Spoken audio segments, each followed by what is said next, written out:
주가는 최고인데 사람들은 벌금 내고 노후연금을 깹니다. 그런데 더 무서운 건 이 장면이 남의 나라 얘기가 아니라는 겁니다.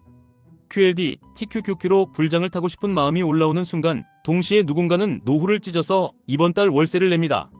같은 시장을 보는데 어떤 사람은 자산이 불고 어떤 사람은 미래가 깎입니다. 지금부터 그 이유를 딱 하나로 정리해드리겠습니다. 주가가 올라서 다 같이 잘 살게 된 게 아니라 중산층이 두 조각으로 갈라졌기 때문입니다. 겉으로는 사상 최고, 속으로는 생존 해체, 이게 핵심입니다. 미국에서 401k는 회사가 월급에서 떼어 적립하게 만들고 회사도 일정 비율을 얹어주는 대표 은퇴 계좌입니다. 공적연금만으로는 은퇴 생활이 어렵기 때문에 사실상 중산층의 마지막 안전장치입니다. 그래서 규칙이 빡빡합니다. 일정 나이 이전에 빼면 벌금과 세금이 붙습니다. 국가가 이 돈만큼은 건드리지 말라고 막아둔 최후의 방파제라는 뜻입니다. 그런데 지금은 그 방파제를 스스로 부수는 사람이 늘고 있습니다. 사상 최고치를 찍는 지수, 사상 최고로 불어난 평균 잔액, 동시에 폭증하는 긴급 인출. 이 조합은 말이 안 되는 게 아니라 오히려 너무 정확한 신호입니다. 평균은 올라가는데 사람들은 급해졌다는 뜻입니다. 왜 벌금까지 내면서 깰까요? 대부분 이유는 단순합니다. 집에서 쫓겨날 위기, 감당 불가능한 의료비, 이 두 가지가 제일 큽니다. 그리고 그 다음이 집수리나 주택 관련 급전, 대학 등록금입니다. 인출액도 거창하지 않습니다. 몇 달 렌트비, 응급실 한 번 비용, 그 정도를 메우려는 돈입니다. 여기서 가장 중요한 포인트가 나옵니다. 주가가 최고치인데도 연금을 깨는 사람은 주식시장의 수혜자가 아닙니다. 월급으로 생활비를 막아야 하고 신용으로 시간을 벌어왔고 저축이 바닥난 사람들입니다. 자산 가격이 올라가는 속도보다 생존 비용이 올라가는 속도가 더 빠른 구간에 들어온 겁니다. 많은 분들이 이런 반응을 하십니다. 그래도 미국은 임금도 오르지 않았나요? 주가도 올랐는데 왜 이렇게 힘들죠? 여기서 착시가 생깁니다. 임금이 조금 올라도 물가가 더 빨리 오르면 체감은 마이너스입니다. 게다가 결정적인 차이는 어떤 사람은 주식과 자산을 충분히 보유했고 어떤 사람은 401k 하나에 묶여 있다는 겁니다. 상위층은 주식, 부동산, 채권, 현금 흐름이 여러 층으로 깔려 있습니다. 중산층의 아래쪽은 딱 하나, 은퇴 계좌와 월급뿐인 경우가 많습니다. 그리고 팬데믹 시기, 정부 지원과 지출 감소로 쌓였던 초과 저축이 있었습니다.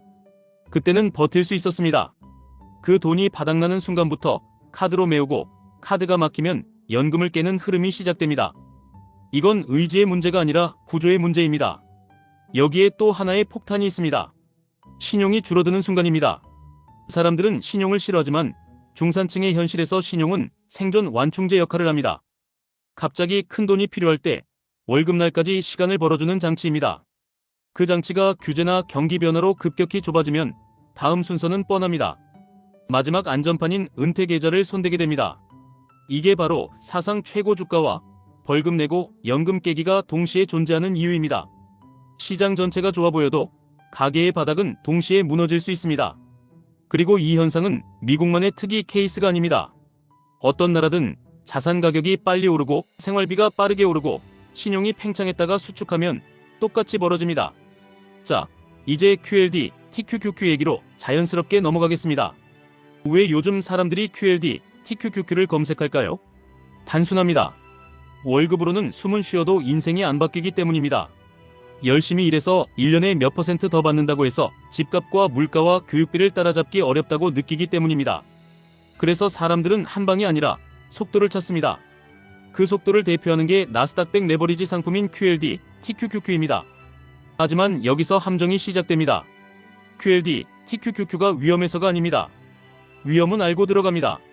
진짜 함정은 투자 속도를 올리면서도 생활 안전망은 그대로 두는 겁니다. 그러면 시장이 아니라 삶에서 먼저 파산이 납니다. 그 순간 사람은 무엇을 하냐면 계좌를 깨고 미래를 현재로 당겼습니다. 미국의 401k 긴급 인출이 그 장면입니다. 그러니까 오늘의 메시지는 투자 찬양도 투자 비난도 아닙니다. 속도를 원하시면 속도에 맞는 차체가 필요합니다. 엔진만 바꿔 끼우고 브레이크를 그대로 두면 언젠가 크게 박습니다. QLD, TQQQ는 엔진입니다. 그런데 엔진에는 반드시 브레이크와 서스펜션이 같이 있어야 합니다. 그 브레이크가 뭘까요? 첫째, 현금 흐름 관리입니다. 월급이 들어오자마자 투자부터 하는 게 아니라 생존 비용의 변동을 먼저 잡으셔야 합니다. 월세, 대출이자, 보험료, 통신비, 아이 교육비 이 5가지가 흔들리면 레버리지는 투자 도구가 아니라 공포 제조기가 됩니다. 시장이 조금만 흔들려도 내 생활이 먼저 흔들리기 때문입니다. 둘째, 긴급자금입니다. 미국 사람들이 9,000달러 수준을 벌금까지 내고 뽑는 이유는 그만큼의 현금 쿠션이 없기 때문입니다. 한국으로 바꾸면 갑자기 병원비, 갑자기 전세 보증금 이슈, 갑자기 자동차 수리비 같은 겁니다. 이 돈이 없으면 투자 계좌는 투자 계좌가 아니라 비상금 통장이 됩니다. 그리고 비상금 통장은 결국 수익이 아니라 후회를 남깁니다.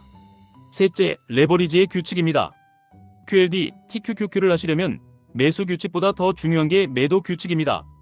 많은 분들이 이렇게 말씀하십니다.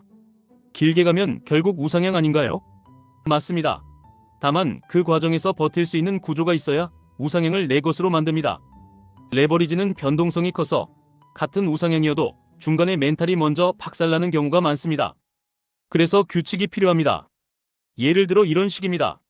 급락이 오면 생활비가 흔들리지 않는 범위에서만 분할 매수합니다. 상승이 충분히 나오면 일부 이익을 떼어 현금 쿠션을 복원합니다. 현금 쿠션이 복원되면 다음 조정에서 다시 기회를 잡습니다. 이 단순한 순환이 없으면 오를 때는 환호하고 떨어질 때는 생활이 무너집니다. 여기서 또 하나의 불편한 진실을 말씀드리겠습니다. 상위층은 주가가 오르면 부자가 됩니다. 하위 중산층은 주가가 올라도 가난해질 수 있습니다. 왜냐하면 주가 상승은 자산 보유자에게 주로 돌아가고 생활비 상승은 모두에게 공평하게 때리기 때문입니다. 그래서 중산층이 쪼개집니다. 자산이 있는 중산층은 더 위로 붙고 자산이 없는 중산층은 아래로 미끄러집니다. 미국의 401k 긴급 인출은 그 미끄러짐의 통계입니다. 그럼 우리는 무엇을 해야 할까요? 정답은 하나가 아닙니다. 다만 방향은 분명합니다. 자산 가격이 오르는 세상에서는 자산을 가져야 합니다. 그런데 자산을 갖는 방식이 삶을 깨면 그 자산은 내 것이 아닙니다. 내 것이 되려면 삶이 먼저 버텨야 합니다. 그래서 저는 QLD, TQQQ를 이렇게 정의하고 싶습니다. 부자가 되기 위한 버튼이 아니라 부자가 될 체력을 시험하는 도구입니다.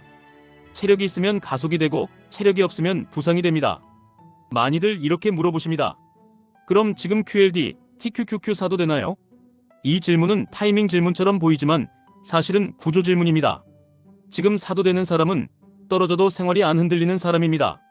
지금 사면 안 되는 사람은 떨어지면 월세와 카드값이 같이 흔들리는 사람입니다. 종목의 문제가 아니라 본인의 재무 구조 문제입니다.